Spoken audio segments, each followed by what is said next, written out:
खबर कोटा के इटावा से है, जहां एबीवीपी के कार्यकर्ताओं ने छात्र नेता रामकेश गुर्जर के नेतृत्व में विरोध प्रदर्शन किया। एसडीएम रामनिवास मेहता को महाविद्यालय की नई बिल्डिंग में बच्चों को जल्द से जल्द शिफ्ट करने की मांग को लेकर ज्ञापन दिया गया। एसडीएम ने प्रिंसिपल रामदेव मीना से बात कर जल्द से जल्द बच्चों को महाविद्यालय के नए भवन में शिफ्ट करने को लेकर निर्देश दिए। आज हम राजकीय महाविद्यालय इटावा की विभिन्न समस्याओं को लेकर उपखंड अधिकारी महोदय रामनिवास जी मेहता के पास गए।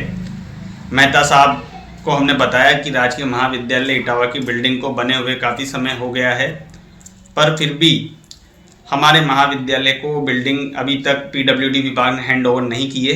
तो माननीय एसडीएम साहब ने तुरंत प्रभाव से जो पीडब्ल्यूडी के एक्शन है नरेश जी चौधरी, उनसे बात की। नरेश जी को निर्देश दिया कि जल्द से जल्द क्या समस्या आ रही है, जो भी समस्या है विभाग में बात करके और राजकीय महाविद्यालय इटावा के स्टूडेंटों को बिल्डिंग हैंडओवर करवाइए।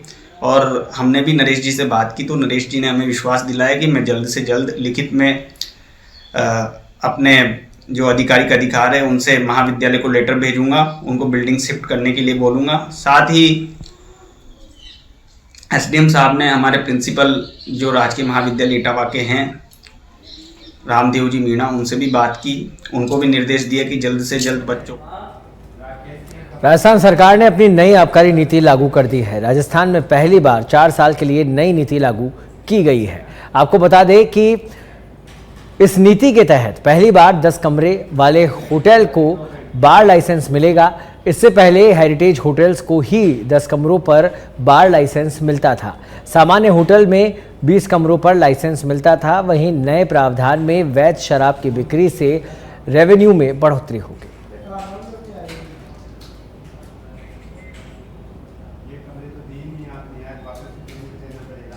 ये शिकायत आती थी कि हमारा मार्जिन नहीं है, इससे 27% तक का मार्जिन उनके लिए कर दिया गया है।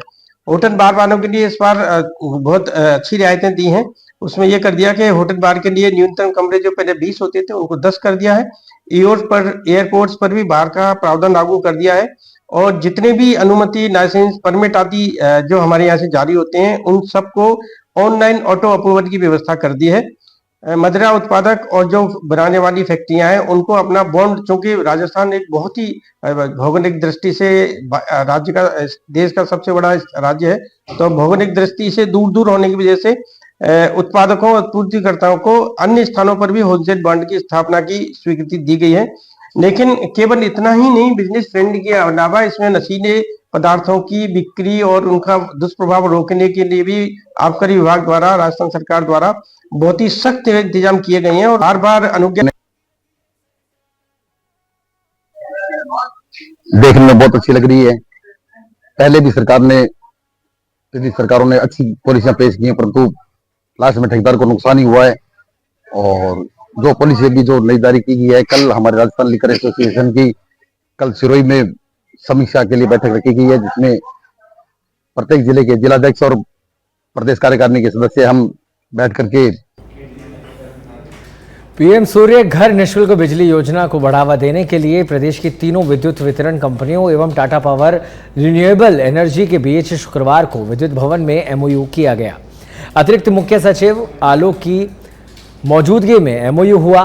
विद्युत कंपनियों की ओर से चेयरमैन डिस्कॉम आरती डोगरा और टाटा पावर रिन्यूएबल की तरफ से सीईओ एमडी दीपेश नंदा ने एमओयू पर हस्ताक्षर किए। कार्यक्रम में अतिरिक्त मुख्य सचिव आलोक ने कहा कि प्रदेश में पीएम सूर्य घर योजना में बड़ी संख्या में रजिस्ट्रेशन हो चुके हैं। टाटा पावर के साथ इस साझेदारी से डिस्कॉम को इन रजिस्ट्रेशन को इंस्टॉलेशन में बदलने में सहायता मिलेगी।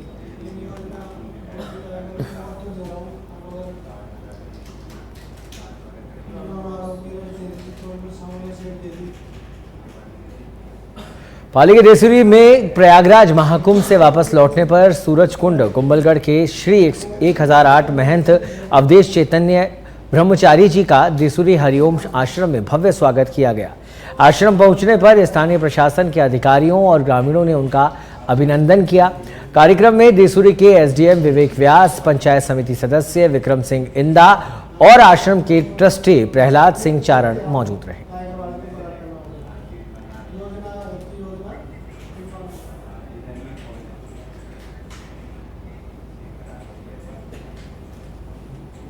झुंझुनू में सीकर रोड स्थित जिला परिवहन कार्यालय में सड़क सुरक्षा माह का समापन समारोह हुआ। सड़क सुरक्षा माह के समापन समारोह के मुख्य अतिथि जिला कलेक्टर रामावतार मीणा रहे। जिला कलेक्टर रामावतार मीणा ने सड़क सुरक्षा माह में बेहतर काम करने वालों का सम्मान किया।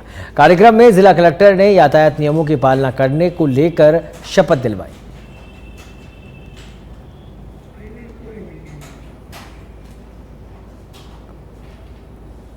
अंतर्गत झुंझुनू जिले में झुंझुनू जिला परिवहन कार्यालय की तरफ से 1 जनवरी 2025 से 31 जनवरी 2025 तक राष्ट्रीय सड़क सुरक्षा माह का आयोजन किया गया। इस दौरान भारत सरकार तथा राजस्थान सरकार की मंशा के अनुरूप सड़क दुर्घटनाओं में कमी लाने और सड़क दुर्घटनाओं में जान गंवाने वाले लोगों की संख्या में कमी लाने के लिए परिवहन कार्यालय झुंझुनू तथा अन्य विभागों के सहयोग से विभिन्न प्रकार की गतिविधियां संचालित की गई। उनमें मुख्य रूप से लोगों को सड़क सुरक्षा के प्रति तथा यातायात नियमों के प्रति जागरूक करने की गतिविधियां इसमें रही, जिसके अंतर्गत मैं बताना चाहूँगा कि हमने इस माह के दौरान 21 स्कूलों में विभिन्न सेमिनारों के माध्यम से हमारे देश के भविष्य के ड्राइवर्स को जागरूक करने का प्रयास किया।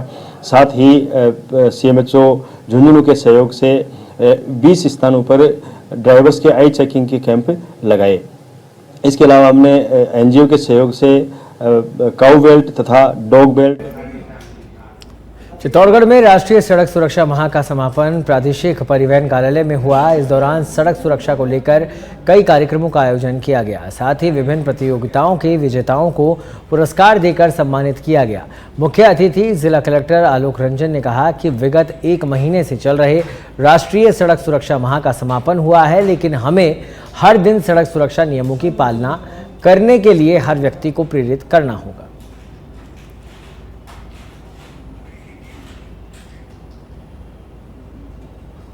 देखिए, ये जो सड़क सुरक्षा माह है, ये राष्ट्रीय सड़क सुरक्षा माह घोषित किया गया था इसको, और ये 1 जनवरी से 31 जनवरी के बीच में पूरे देश में मनाया गया है। उसी श्रृंखला में जो जितने भी हितधारक विभाग हैं, हम तो नोडल एजेंसी है ही हैं, ट्रांसपोर्ट डिपार्टमेंट, लेकिन उसके अलावा जो शिक्षा विभाग है, जो PWD है, जो रोड ओनिंग एजेंसीज हैं, CM&HO है, उन सभी के माध्यम से हमने इस पूरे माह पर्यंत इस तरह की गतिविधियां और बच्चों में प्रतियोगिताओं का आयोजन किया, जिससे कि सड़क सुरक्षा के प्रति जागरूकता फैले और लोगों को इस विषय को कुछ इस तरह से समझाया जाए जिससे उनको लगे कि उनके जीवन के लिए, उनके बच्चों के जीवन के लिए और उनकी आर्थिक स्थिति के लिए, देश की GDP के लिए ये एक बहुत ही महत्वपूर्ण विषय है और इस विषय पर चिंतन, मनन और पालन अवश्य होना चाहिए। इसका हमने प्रयास किया है। गतिविधियों के रूप में हमने बच्चों के सामने क्रिएटिविटी को उभारने के लिए स्लोगन राइटिंग कंपटीशन करवाए हैं, ड्राइंग कंपटीशन करवाए हैं, संभाषण प्रतियोगिताएं करवाई है और मैंने भी और हमारे अन्य अधिकारियों ने भी जगह जगह जाकर व्याख्यान के माध्यम से, पावर पॉइंट प्रेजेंटेशन के माध्यम से एक अवेयरनेस का एक कॉम्प्रिहेंसिव प्रोग्राम पूरे माह पर्यंत चलाया है, जिससे कि इस विषय की ओर लोगों का ध्यान जाए और सड़क पर होने वाली मौतों की संख्या। बांसवाड़ा खाद्य सुरक्षा में नाम जोड़ने के लिए पोर्टल शुरू किया गया है। खाद्य आपूर्ति मंत्री सुमित गोदारा ने खाद्य सुरक्षा में नाम जुड़वाने के लिए पोर्टल खोला गया ताकि पात्र वंचित लोग खाद्य सुरक्षा में अपना नाम जुड़वा सके। पोर्टल शुरू होने की सूचना पर आज कई सैकड़ों की तादाद में लोग खाद्य सुरक्षा में नाम जुड़वाने मुख्य कार्यालय पहुंचे, जहां एक लंबी कतार में लोग नाम जुड़वाने के लिए आए। जिला रसद अधिकारी ओम प्रकाश ने बताया कि सरकार ने पोर्टल शुरू किया है ताकि जो पात्र लोग हैं उनको राहत मिले। इसके लिए जिला कलेक्टर के माध्यम से सभी पंचायत समितियां पर भी नाम जुड़वाए जा सके। गांव से लोगों को मुख्यालय नहीं आकर अपने नजदीक पंचायत समिति पर जाकर अपना नाम खाद्य सुरक्षा में जुड़वा सकते हैं।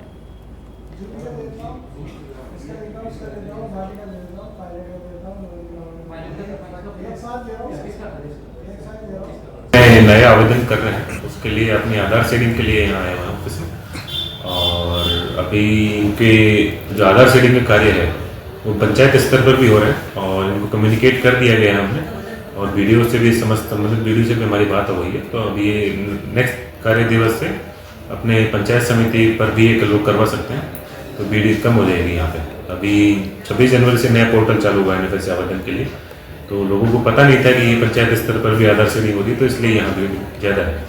अब उम्मीद करते हैं कि नेक्स्ट कार्य दिवस तक ये कम हो जाएंगे और पंचायत समिति लेवल पर ही ये कार्य चालू हो जाएगा। सर काफ़ी 2 दिनों से काफ़ी देखते जा रही है, लंबी चौड़ी भीड़ लगी है, तो क्या ये सब काम पंचायत लेवलों पे भी अब होंगे कि इसके लिए कोई इन्फॉर्मेशन दी है वीडियो वगैरह को? जी सर, इसके लिए अभी इन्फॉर्मेशन कलेक्टर साहब से हमने लेटर भी लिखवाया है और संबंधित वीडियोस को सभी के लिए। तो ये कार्य अब नेक्स्ट कार्य दिवस से हम उम्मीद करते हैं कि पंचायत स्तर पर ज़्यादा होंगे लोगों को। रुक करते हैं अगली खबर का। डीडवाना जिला मुख्यालय पर डाक बंगलों के नजदीक स्थित मेघवाल समाज भवन में मेघवाल समाज विकास संस्थान की ओर से प्रवेश द्वार का शिलान्यास समारोह आयोजित किया गया। प्रवेश द्वार का शिलान्यास अखिल भारतीय सांगलिया धूणी के पीठाधीश्वर ओमदास महाराज के मंगल सानिध्य में आयोजित हुआ। मेघवाल समाज विकास संस्थान के अध्यक्ष SR लूनिया ने बताया कि समाज भवन के मुख्य प्रवेश द्वार का शिलान्यास अखिल भारतीय सांगलिया धूणी के पीठाधीश्वर ओमदास महाराज ने के कर कमलों से किया गया। इस अवसर पर मेघवाल समाज विकास संस्थान सहित मौजूद लोगों ने ओमदास महाराज का स्वागत करके उनसे आशीर्वाद लिया। इस दौरान डीडवाना के भाजपा नेता जितेंद्र सिंह जोधा, श्याम प्रताप सिंह राठौड़ सहित अनेक गणमान्य नागरिक मौजूद रहे। सीकर के श्रीमाधोपुर से खबर है, जहां सार्वजनिक रास्ते से हटाया अतिक्रमण। तहसीलदार ने अरनिया में हटाया अतिक्रमण। UDH मंत्री झाबर सिंह खर्रा ने सड़क नवीनीकरण कार्य का उद्घाटन किया। अरनिया में से मुंडरू सड़क का उद्घाटन किया गया था।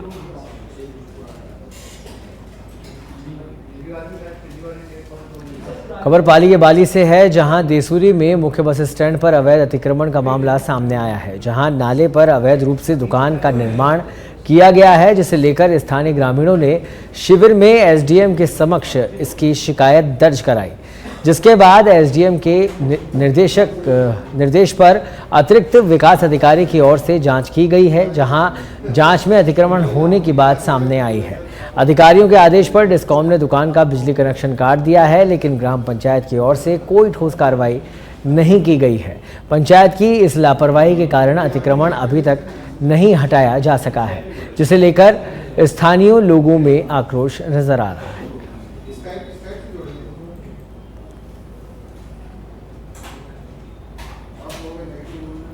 डीडवाना पुलिस ने अवैध मादक पदार्थों के खिलाफ बड़ी कार्रवाई को अंजाम दिया है। जिले के मौलासर थाना क्षेत्र के खेत में अवैध रूप से अफीम की खेती की जा रही थी, जिसका पुलिस ने खुलासा करते हुए अफीम के 20,000 पौधे जब्त किए हैं।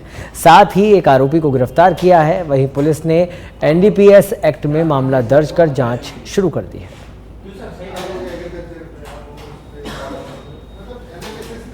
मुख्यालय द्वारा अभी जो अभियान चलाया जा रहा है अवैध मादक पदार्थों के खिलाफ, इसी के तहत कल मौलासर पुलिस को सूचना मिली थी SHO को कि आसलसर जो गांव है उसकी सरहद पर एक खेत में अवैध रूप से अफीम की खेती की हुई है। इसी इत्तला पर हमारे SHO में टीम के वहां पे पहुंचे तो मानाराम सनोब रामदेव जाट निवासी आसलसर ने अपने जो बेरा है वहां पे करीबन 2400 स्क्वायर फीट क्षेत्र में उसने अवैध रूप से अफीम के पौधे बोए हुए थे।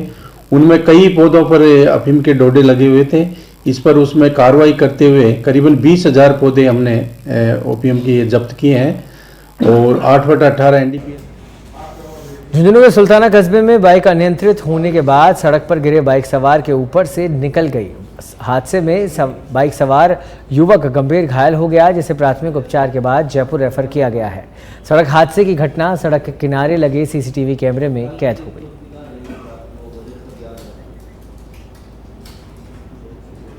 तो करते हैं अगली खबर का। सिरोही के आबू रोड से बड़ी खबर है, जहां परिवार पर बदमाशों का हमला करने का मामला सामने आया। हमला करने के बाद बदमाशों ने घटना का वीडियो भी बनाया। वीडियो को सोशल मीडिया पर वायरल किया। वीडियो के साथ दहशत फैलाने वाला ऑडियो भी वायरल हो रहा है। जानलेवा हमले में एक बुजुर्ग गंभीर रूप से घायल हुआ था। पीड़ित पक्ष ने आबू रोड सदर पुलिस को लिखित इसकी रिपोर्ट दी है, लेकिन अभी तक पुलिस हमलावरों को पकड़ नहीं पाई है।